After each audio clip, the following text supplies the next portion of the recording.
د خدای په نامه سلام او وخت بخیر ټولو لیدونکو او خوږو زده کوونکو ته هیله مند یم چې ټولو روغ او جوړ اوسئ. ګرانو زده کوونکو تېره جلسه کې موږ د الکولونو کیمیایي خواص په اړه وویل چې دوه درې شیان چې ډېر مهم وو.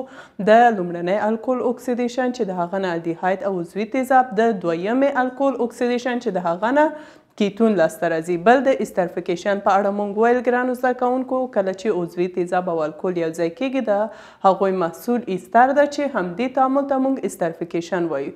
بله آخرینۍ موضوع چې موږ ویل ګرانو زده کوونکو، اسیتایل کلوراید. کله چې اسایل کلوراید سره تعامل وکړي اوبه د هغه نه ایستر او اوبه لاسته راځي. د دې په اړه هم موږ ویل. او تاسو کورنۍ دنده چې ما تاسو ته ویلي وو، تاسو باید یو ځلې بیا تمرین وکړئ. مطمئنه یم چې تاسو دا ټول هغه موضوعات چې تیر درس کې مونږ ویل تاسو خپل کتابچه کې تمرین کړئ او کوم ستونزه نه لري. بیا هم ګرانو زده کوونکو که تیر درسونو کې کوم ستونزه لرئ کولی شئ کومنټ کې مطرح وکړئ. ګرانو زده کوونکو زموږ نننی موضوع چې مونږ غواړو د هغه په اړه ووایو، هغه ده د الکولونو لاسته راوړنه. دومره چې موږ د الکول په اړه وویل، اوس وایو چې څه رقم دا لاسته راځي. ګرانو زده کوونکو ډېرې لارې لري چې د هغه نه موږ کولی شو الکول لاسته راوړو، مګر ټولو نه چې اقتصادي او ارزان ده هغه ګرانو زده کوونکو د الکین هایدریشن او بل د قندونو تخمر ده. ګرانو زده کوونکو د الکولونو لاسته راوړنه مختلف طریقې لري چې موږ چې وایو هماغه ساده او اسانه طریقه چې هغه ده د الکینونو هایدریشن او بل د قندونو تخمر، چې اول موږ د الکین هایدریشن وایو. یعنی په الکین کې چې دوه ګونې اړیکې لري، دلته اوبه هایدریشن یعنی اوبه نصبول، په دې کې اوبه نصب شي د هغه نه الکول لاسته راځي. بیا ګرانو زده کوونکو د تخمر په اړه هم وایو. نو دلته که د الکین یو مرکب مونږ ولیکو، مثلا CH2 دوه ګونې اړیکه CH2 دا یو الکین ده، نو د دې نوم ګرانو زده کوونکو ایتین یا ایتلین جمع H2O. نو دلته هایدروجن، دلته هم OH لیکم، یعنی داسې بیل بیل ما ولیکه. دلته ګرانو زده کوونکو د کتلس په توګه موږ د ګوګړو تیزاب لرو H2SO4. ښه ګرانو زده کوونکو د دې میخانیکیت څه رقم ده؟ دا هایدروجن راځي په دې کاربن نصب کیږي او دا هایدروکساید راځي په دې کاربن او دلته دوه ګونې اړیکه یو له منځه ځي. نو ګرانو زده کوونکو د دې نه څه جوړیږي؟ CH2 د اول نه یو هایدروجن هم نصب شو، دلته CH3 یو ګونې اړیکه بل CH2 دلته هم OH. نو دا د الکول څه ده؟ مرکب. د څه نه موږ پوهیږو؟ د OH ګروپ نه، د هایدروکسیل ګروپ نه. ښه ګرانو زده کوونکو د دې نوم هم ولیکو ایتلین. او دا خو اوبه وو، نو د دې نوم څه ده ګرانو زده کوونکو؟ د دې نوم ده ایتانول، ځکه چې دوه کاربن لري. نو دا څه شو؟ ایت. او د دې لپاره چې دا یو الکول ده نو د دې نوم ایتانول. ښه ګرانو زده کوونکو اوس د تخمر له لارې څه رقم موږ کولی شو چې الکول لاسته راوړو؟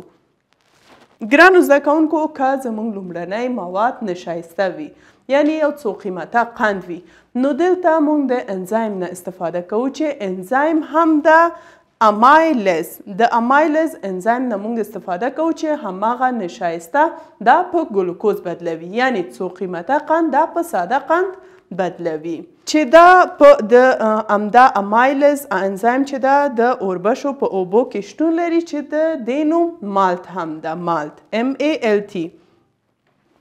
که دلته د دې هماغه معادله ولیکو، ښه ګرانو زده کوونکو څو قیمته قند موږ وایو چې زموږ لومړنی مواد نشایسته وي. نشایسته څه ده؟ یو څو قیمته قند ده، څو قیمته قند.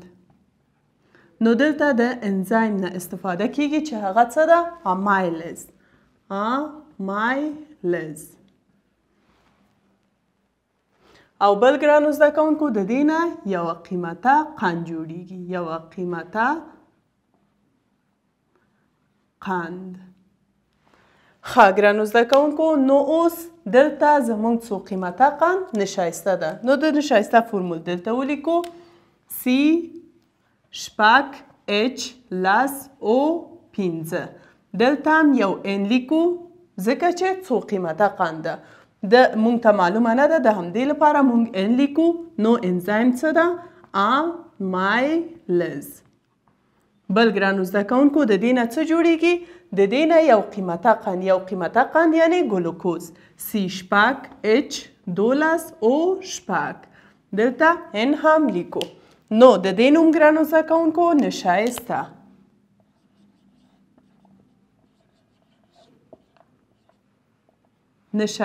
او د دې نوم ګلوکوز یعنی کله چې زموږ مواد یو څو قیمته قند وي نو موږ د کوم انزایم نه استفاده کوو د امایلز انزایم نه چې د اوربشو په اوبو کې شتون لري نو د هغه نه هماغه څو قیمته قند په څه بدلیږي په یو قیمته قند بدلیږي بل ګرانو زده کوونکو د لبلبو یا ګنیو د قندونو په تخمر کې چې سکروز او مالتوز لرونکي دي یعنی په هغوی کې سکروز او مالتوز شتون لري د انورتز انزایم نه استفاده کیږي چې دا د خمیرې په منځ کې شتون لري خمیرې یا یست ورته وایي چې معمولا په خمیر کله چې خمیر کوو نو په هغه کې اچو نو په هغه کې څه لري شتون لري بل ګرانو زده کوونکو انزایم د چغندرو ګنیو او نورو میوو زوخه په ګلوکوز او فرکتوز تبدیلوي چې د زایمز انزایم چې په خمیرې کې شتون لري د هغه نه استفاده کوو نو دلته ګرانو زده کوونکو یعنی زموږ همغه لومړنۍ ماده څه ده یو قیمته قند ده چې د هغه نه مونږ استفاده کوو یعنی ګلوکوز او بل ګرانو زده کوونکو ګلوکوز په ایتانول او کاربن دای اکساید بدلیږي یعنی کله چې ګلوکوز نه مونږ استفاده کوو یو قیمته قند او دلته د زایمز انزایم نه مونږ استفاده کوو دا په ایتانول او کاربن دای اکساید څه کیږي بدلیږي نو یو قیمته قند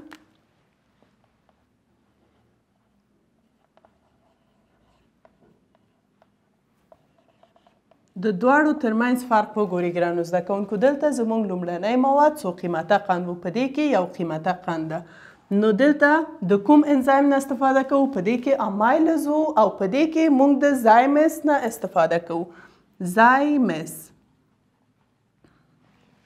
چې دا د اوربشو په اوبو کې شتون لري او دا هم په خمیرې کې شتون لري بل ګرانو زده کوونکو د دې نه څه لاسته راځي د دې نه ایتانول لاسته راځي آر یا هم مغه پښتو یې ولیکو بیا معادله هم کار کوو ایتانول او بل ګرانو زده کوونکو جمع کاربن دای اکساید لاسته راځي یو قیمته قند مثلا ګلوکوز د ګلوکوز فرمول دلته موږ لرو C(H)12O کله چې دا د زایمز انزایم په واسطه دا تجزیه شي د دې نه ایتانول لاسته راځي نو C2H5OH دا د ایتانول فرمول بل کاربن دای اکساید نو ګرانو زده کوونکو د توزین لپاره موږ باید یو دوه دلته ولیکو یو دوه هم دلته ولیکو اوس وګورو موږ دلته 2 ضرب 2 څلور او 2 شپږ کاربن لرو نو دلته هم شپږ کاربن او دلته 12 هایدروجن 2 ضرب 15 لس 2 ضرب 15 لس او 2 هم دلته هایدروجن لرو نو 12 پوره شو او بل اکسیجن ګرانو زده کوونکو دلته موږ څو اکسیجن لرو 2 اکسیجن او دلته هم شپږ اکسیجن شو نو دلته هم شپږ اکسیجن نو دا تکمیل شو نو یو ځلې بیا که خلاصه ووایم ګرانو زده کوونکو زموږ لومړنۍ دا چې ده ډېره ساده او اسانه لاره ده چې د دې نه الکول لاسته راځي څو قیمته قند موږ ولرو نشایسته د امایلز انزایم نه موږ استفاده کوو چې هغه په یو قیمته قند بدلیږي که بیا موږ یو قیمته قند ولرو نو د زایمس انزایم نه موږ استفاده کوو چې دا په خمیرې کې شتون لري د هغه نه ایتانول او کاربن دای اکساید لاسته راځي چې دلته دا هم مونږ ولیکه او بل ګرانو زده کوونکو کله چې الکین مونږ هایدریشن کو یعنی په هغه کې اوبه نصب کو د هغه نه هم الکول لاسته راځي. بل ګرانو زده کوونکو دا خو لاسته راوړنه و. کله چې مونږ وغواړو د الکول یا د ایتانول نه اوبه بیرته بیل کو نو دلته مونږ د پرله پسې تقطیر نه استفاده کوو ځکه چې د دواړو د اوبه او د الکول د هغوی د ایشېدو ټکي فرق لري. د همدې لپاره مونږ د پرله پسې تقطیر یا تدریجي تقطیر نه مونږ استفاده کوو. نو ګرانو زده کوونکو د الکول د ایشېدو ټکي 8 سانتیګریډ او د اوبه خو 100 سانتیګریډ ده. د الکول ایشېدو ټکي 8 سانتیګریډ د اوبه 100 سانتیګریډ. نو د همدې لپاره چې الکول اوبه نه بیل کو د پرله پسې تقطیر یا تدریجي تقطیر نه موږ استفاده کوو. ښه ګرانو زده کوونکو اوس راځو د الکولونو د لاسته راوړنې صنعت او مصنوعي طریقه. څه رقم موږ کولی شو مصنوعي طریقې نه دا الکول لاسته راوړو. ښه ګرانو زده کوونکو بله طریقه مصنوعي طریقه ده چې موږ کولی شو له پټرولیم څخه الکول لاسته راوړو. مثلا ګرانو زده کوونکو یو کال په امریکا کې تقریبا 7 ضرب لاس په توان د 8 پاونډ ایتانول 7 ضرب لاس په توان د 8 پاونډ LB څه معنی ګرانو زده کوونکو یعنی پاونډ ایتانول او لاس په توان د 9 LB یا پاونډ ایزوپروپایل الکول. ایزوپروپایل الکول له پټرولیم څخه یې ترلاسه کړ. ګرانو زده کوونکو همدا دوه الکولونه چې ایتانول او ایزوپروپایل الکول ده دا د مشروباتو په توګه د دې نه استفاده نه کیږي. بل ګرانو زده کوونکو په 1920 میلادي کال کې په 1920 میلادي کال کې میتانول چې د الکول لومړنی مرکب ده د وچو لرګیو څخه لاسته راغلی دی. بل ګرانو زده کوونکو اوس په امریکا کې 10 میلیون پاونډ میتانول د کاربن دای اکساید او هایدروجن له تعامل څخه یعنی د کاربن مونوکساید د ارجاع څخه لاسته راوړي. مثلا دلته مونږ کاربن مونوکساید لرو دلته هایدروجن نو دلته دا ارجاع کیږي د هایدروجن په واسطه مګر دلته دا شرایط ته ضرورت لري چې کاتالیست زنک اکساید او بل کروم اکساید دلته 3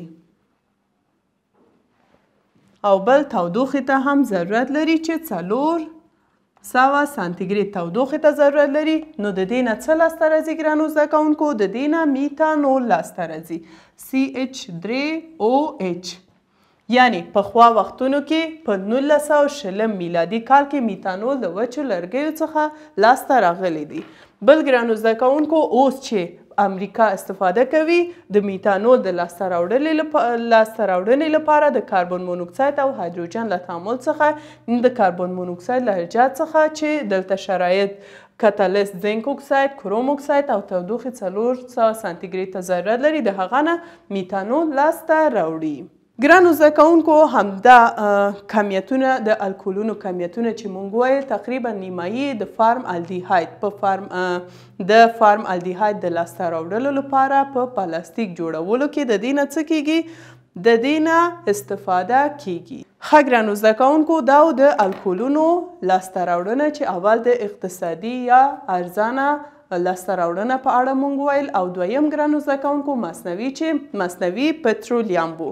پټرولیم چې ډیر امریکا د دې نه استفاده کوي چې په یو کال کې ګرانو زده کوونکو په تقریبا 7 ضرب لاس په توان د 8 پاونډ یعنی د دې مقدار ډیر د ګرانو زده کوونکو ایتانول او لاس په توان د 9 پاونډ ایزوپروپایل الکول لاسته راوړه. بل په 1920 میلادي کال کې د وچو لرګیو نه لاسته راغلی و او بل اوس چې ډیر امریکا استفاده کوي د کاربن مونوکساید او هایدروجن له تعامل څخه لاسته راوړي چې نیمایي تقریبا د فارم الډیهاید او د پلاستیک د جوړولو لپاره د دې نه استفاده کیږي. ګرانو زده کوونکو دا زموږ نننی موضوع نو زموږ درس همدلته پای ته رسیږي. که نننی درس کې تیر درسونو کوم ستونزه لرئ کولی شئ کومنټ کې مطرح وکړئ. انشاءالله په بله جلسه کې د مصنوعي طریقه د هغه پاتې برخه وایو کله چې ګرینارد ښودونکي سره تعامل وکړي د هغه نه الکول چې لاسته راځي نو میخانیکیت یې څه ده د دې په اړه مونږ وایو. تر بله جلسې ښه وخت. خدای پامان.